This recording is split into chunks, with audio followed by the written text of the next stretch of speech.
बिस्मिल्लाहिर्रहमानिर्रहीम। आज हमारा फिजियोलॉजी का lecture number 13, topic of discussion blood groups.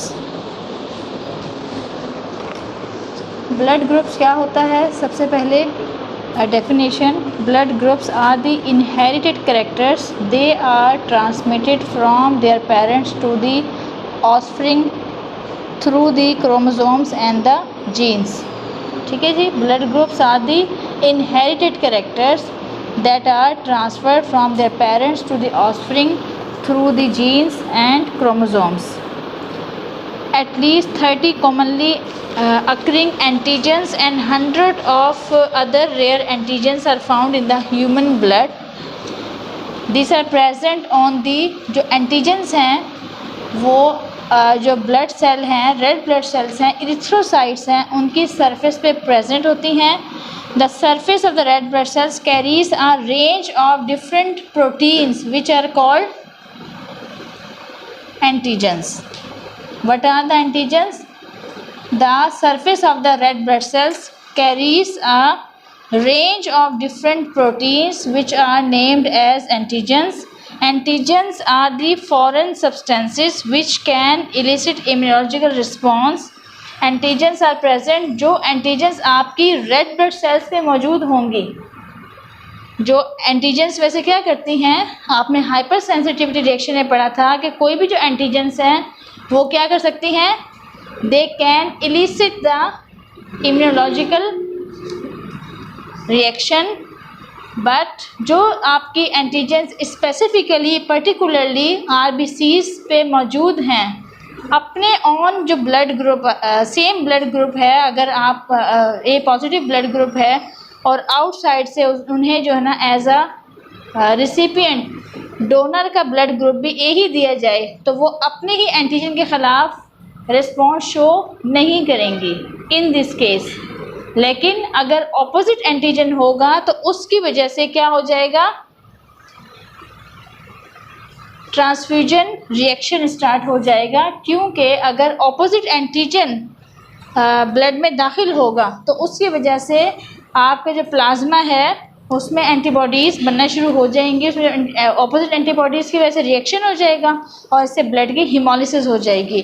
इसलिए जो स्पेसिफिक एंटीजेंस आपके रेड ब्लड सेल्स की सरफेस पे मौजूद हैं उसके एंटी जो है ना, अगर कोई और एंटीबॉडी प्रेजेंट है, दूसरा ब्लड ग्रुप दिया गया तो उसकी वजह से जो रिएक्शन होता है वो क्या कहलाता है, ट्रांसफ्यूजन रिएक्शन। एंटीबॉडीज़ क्या होंगी,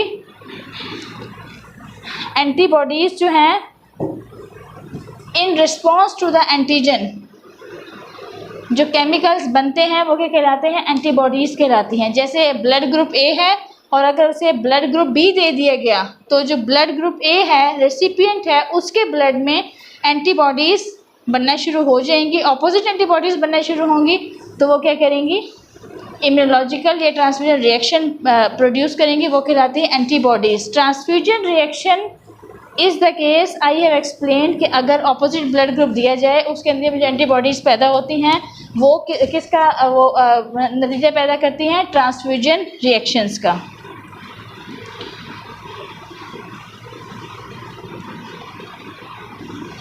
ये जो एंटीबॉडीज़ आप देखते हैं कि जो वो आपको मैंने जिक्र किया कि जो एंटीबॉडीज़ ब्लड ग्रुप में प्रेजेंट हैं बेसिकली यही डिसाइड करती हैं इनहेरिटेंस कैरेक्टर के थ्रू कि आया ब्लड ग्रुप जो है ना वो पॉजिटिव है या नेगेटिव है।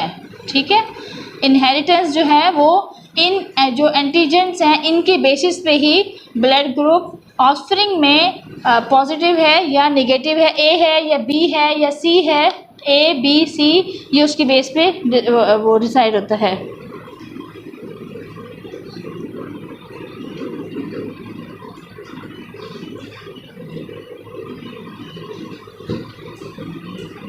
यहाँ पे डिफरेंट कलेक्शंस हैं, बहुत सारी एंटीजेंस प्रेजेंट हैं, लेकिन स्पेसिफिकली जो 4 एंटीजेंस हैं उसका जिक्र किया गया है। वो कौन सी है, type A, type B, type A B and the type O antigens.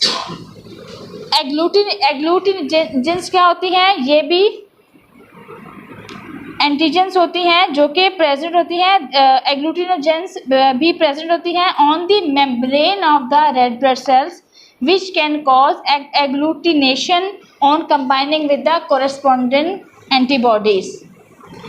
कितने तरह की एग्लूटिनेंस होती हैं? एग्लूटिनेंस वो होती हैं जो कि एंटीजन के रिएक्शन में जिससे एंटीबॉडीज़ बनती हैं, तो एग्लूटिनोजन के रिएक्शन में जो वो एंटीबॉडीज़ पैदा होंगी वो क्या कहलाएंगी? एग्लूटिनेंस कहलाएंगी।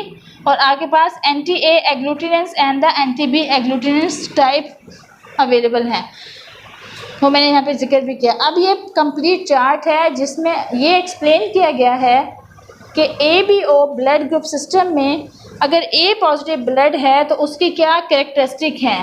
तो सबसे पहला जो कॉलम है इरिथ्रोसाइट्स हैं। इरिथ्रोसाइट्स किसे कहते हैं? रेड ब्लड सेल्स को कहा जाता है erythrocyte. Erythrocytes are having the antigen on the surface of the red blood cells. Erythrocyte containing the antigen A on the surface of the red blood cells are called antigen A. अगर erythrocyte जो हैं outer surface of the red blood cells are having the antigen B, तो उसे हम कहते हैं antigen B। अगर A और B ये भी एंटीजेंस प्रेजेंट हैं रेड ब्लड सेल की सरफेस पे, तो इन्हें हम क्या कह रहे हैं? Antigen AB। और अगर कोई भी एंटीजन प्रेजेंट नहीं है, ना ही A है ना ही B है, तो उसे हम क्या कह रहे हैं? O। ये नाइदर एंटीजन A और एंटीजन B है। आपको बताएगा कि ये टाइप जो O ब्लड ग्रुप है ये किस तरह से होता है। अब आ जाए प्लाज्मा में। अब अगर एंटीजन A है तो आपके जो प्लाज्मा में वो कौन सी होनी चाहिए? एंटी B एंटीबॉडीज़ होनी चाहिए। एंटी B एंटीबॉडीज़ प्रेजेंट होगी। अगर एंटी A एंटीबॉडीज़ प्रेजेंट होंगी तो फिर क्या हो जाएगा? रिएक्शन हो जाएगा। तो एंटी B एंटीबॉडीज़ जो कि ये वाली, अगर B एंटीबॉडीज़ यहाँ पे बनना शुरू हो जाएं तो फिर क्या होगा? दोनों का कॉम्प्लेक्स बन जाएगा। कॉम्प्लेक्स बनने की वजह से हीमोलिसिस हो जाएगी। तो इसकी वजह से जो प्लाज्मा में मौजूदगी होगी एंटीबॉडीज़ कौन सी मौजूद होनी चाहिए? Anti B। अगर प्लाज्मा में एंटी B एंटीबॉडीज़ प्रेजेंट है तो फिर यहाँ पे chances of reaction transfer reaction नहीं होगा। इन द सेम केस अगर एंटीजन B है तो एंटी A एंटीबॉडीज़ होनी चाहिए। यहाँ से अगर एंटी B है तो इसका मतलब ये है कि ब्लड ट्रांसफ्यूजन के नतीजे में A ही जो है एंटीबॉडी रिलीज़ होगी, तो इसकी वजह से रिएक्शन नहीं होगा। इसी तरह से अगर एंटीजन A B है तो नाइदर A और नाइदर एंटी B एंटीबॉडीज़ होनी चाहिए। और अगर both anti A and anti B antibodies present होनी चाहिए। अब ब्लड टाइप कैसे बनती है? अगर टाइप A ब्लड ग्रुप होगा तो उस सूरत में erythrocyte with the type A surface antigen and plasma with anti B antibodies will be having the A positive blood group. A blood group, A positive नहीं, A blood group. अगर हम बात करें type B की तो उसमें जो erythrocytes हैं they are having the antigen B and the anti A antibodies, तो उसे क्या कहेंगे? Type B। और अगर आपके पास एंटी A भी नहीं होती और एंटी B भी नहीं होती और टाइप A और B एंटीजन मौजूद हैं तो वो क्या कहलाएगी? AB। और erythrocyte with neither type A nor the type B surface antigen, इसमें कोई एंटीजन्स नहीं होती, but plasma with both anti A antibodies are called the type O।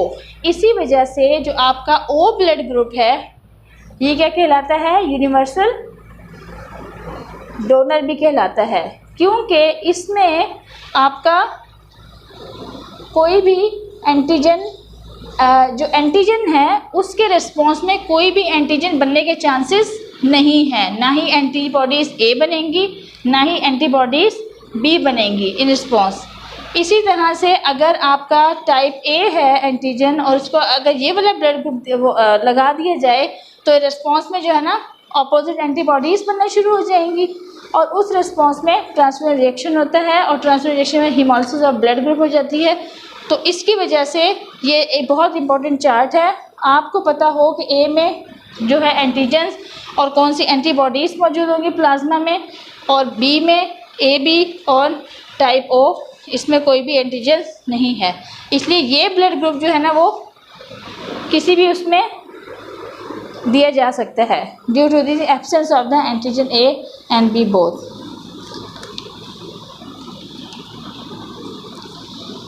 ठीक है जी, ये आपका था ब्लड ग्रुप। Blood group